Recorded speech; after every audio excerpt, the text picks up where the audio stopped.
जय जय राम, जय श्री राम, जय बागेश्वर धाम सरकार की। दोस्तों, इस वीडियो में मैं आपको बताऊंगा कि जब हमारी मृत्यु आने वाली होती है तो यमराज हमें 4 संदेश देते हैं। क्या ये संदेश आपको पता है? Actually I am talking about natural death, not accidental death. जो भी प्राकृतिक मृत्यु होती है, एक्सीडेंटल मृत्यु के बारे में बात नहीं कर रहा हूँ। सृष्टि के नियम से तो सभी लोग बंधे हैं, इंसान के साथ साथ भगवान भी। जिसने भी इस पृथ्वी पे जन्म लिया है उसकी मृत्यु निश्चित है। लेकिन यदि आपको पता चल जाए कि आपकी मृत्यु कब होगी तो आप अपनी इच्छाओं को पूरा कर सकते हैं। इस बात को आप माने या ना माने, यमराज के दूत सभी को ये 4 संदेश भेजते हैं और याद दिलाते हैं कि अब जिंदगी खत्म होने वाली है, अच्छे कर्म करने शुरू कर दो। ऐसा माना जाता है कि आत्मा को स्वर्ग या नरक के द्वार तक ले जाने के लिए यमदूत पृथ्वी लोक पर आते हैं, या यमराज के सामने पृथ्वी लोक पर किए गए कर्मों के लिए आत्मा को फटकार लगाई जाती है। बुरे कर्मों के आधार पर दंड भी दिया जाता है। यमराज कर्मों के आधार पर स्वर्ग या नरक का फैसला करते हैं, यानी जो भी यहाँ पे पृथ्वी लोक पे मर जाते हैं उनके लिए ये दूसरे लोक में जाते हैं तो वहाँ पे स्वर्ग या नरक का फैसला किया जाता है। जैसा जिसका कर्म होता है वैसा जो है उसको मिलता है स्वर्ग या नरक। शास्त्रों में उल्लेख है कि यमराज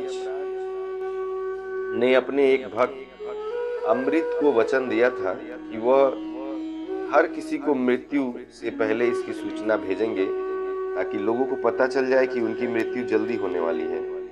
और इस बीच वह अपने सारे अधूरे काम जो है पूरा कर ले, अपने बाकी इच्छाओं को भी पूरा कर सकता है।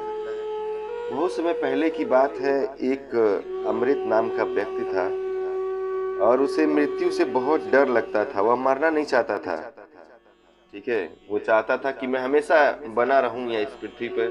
लेकिन परम सत्य तो यही है कि जो भी इस पृथ्वी पे जन्म लिया है उसका मृत्यु तय है। जैसा कि आप जानते भी हो कि युधिष्ठिर से यमराज ने भी इस से रिलेटेड एक क्वेश्चन पूछा था। जब पांडवों को वनवास हुआ था, अज्ञातवास के समय में, वो पुल के किनारे जो है पूछा गया था क्वेश्चन, जब यक्ष का रूप यमराज ने धारण किया था कि इस संसार की सबसे आश्चर्यजनक बात कौन सी है। उन्होंने बताया था कि युधिष्ठिर जी ने कि व्यक्ति प्रत्येक दिन देखता है कि लोग पृथ्वी लोक से यमपुरी को प्रस्थान कर रहे हैं, फिर भी जो लोग यहाँ बचे हुए रह जाते हैं वो हमेशा यहाँ पे रहना चाहते हैं, जिंदा रहना चाहते हैं।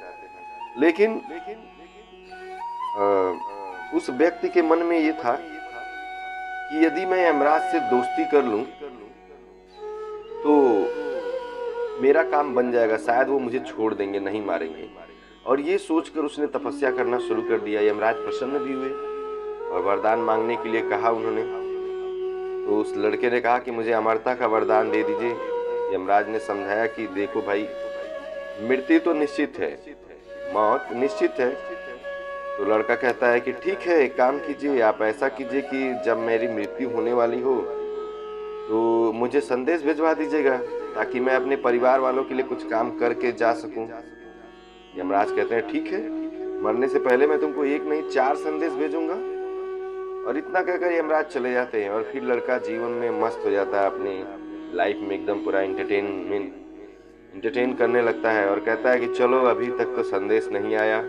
वो जिंदगी काटते रहता है और यह सोच के खुश होता रहता है कि अभी तक संदेश आया नहीं, परंतु समय समय पर मृत्यु का संदेश उसे मिल रहा था, लेकिन वह समझ नहीं पा रहा था यही मृत्यु के संदेश हैं। उसको धीरे धीरे उसके बाल जो है सफेद हो गए, उसके दांत गिर गए, फिर भी उसको संदेश नहीं आया। ज्ञानेंद्रियां कमजोर हो गई, फिर भी संदेश नहीं आया। उसकी कमर झुक गई, फिर भी कोई संदेश नहीं आया। लेकिन वह तो खुश हो रहा था कि यमराज ने अभी तक कोई संदेश नहीं भेजा है। यमराज तो मेरे मित्र हैं, मैं पता नहीं कितने सालों तक अभी जीवित रहूंगा और मैं बहुत खुश हूँ, मजे कर रहा हूँ इस पृथ्वी लोक पर। और अचानक कुछ दिनों बाद ये यमदूत जो है आ जाते हैं उसके घर और कहते चलो भाई, तुम्हारा टाइम पूरा हो गया, अब मेरे साथ चलो। तो बोलता है भाई, मेरा तो वक्त अभी नहीं आया, क्योंकि यमराज ने अपने संदेश भेजे ही नहीं। उन्होंने बोला था मैं 4 संदेश भेजूंगा, अभी तक उन्होंने एक भी संदेश नहीं भेजा है।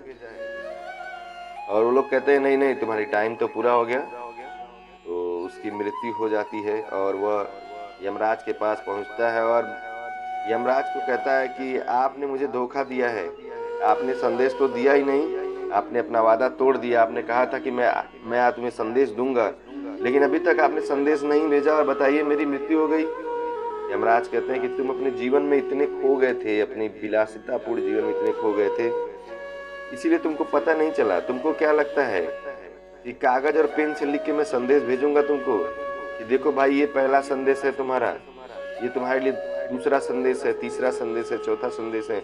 नहीं, ऐसा नहीं है। जो तुम्हारी शारीरिक अवस्थाएं हैं वही मेरा पेन और कागज है, कलम है, ठीक है। और समय ही मेरा दूत है। समय समय पे मैंने तुमको संदेश भेजा था। जब तुम्हारे बाल सफेद हो गए थे तब वो मेरा पहला संदेश था कि तुम्हारा पहला संदेश दे दिया हूं मैं, तुम्हारे बाल सफेद हो रहे हैं, तुम्हारी मृत्यु समीप आ रही है। जब तुम्हारे सारे दांत टूट के गिर गए तब वह मेरा दूसरा संदेश था कि अब तुम्हारी मृत्यु पास आ रही है। जब तुम्हारी आंखों की रोशनी चली गई तो वो मेरा तीसरा संदेश था।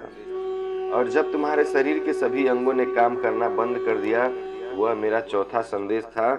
लेकिन तुमने किसी भी संदेश या संकेत को नहीं समझा। मेरे प्यारे साथियों, यह सत्य है कि हर इंसान को मृत्यु से पहले संकेत मिलते हैं, लेकिन जीवन के सुखों में खोए इंसान को संकेत समझ में नहीं आता है। तो इस प्रकार ये यमराज के 4 संदेश थे जिसको उन्होंने उस व्यक्ति के लिए भेजा था। अगर वीडियो अच्छा लगा हो तो वीडियो को लाइक करके चैनल को सब्सक्राइब कर दीजिए, ताकि हमारे आने वाली अच्छी से अच्छी वीडियो की नोटिफिकेशन आपको मिलती रहे और आप इसको एंजॉय करते रहें।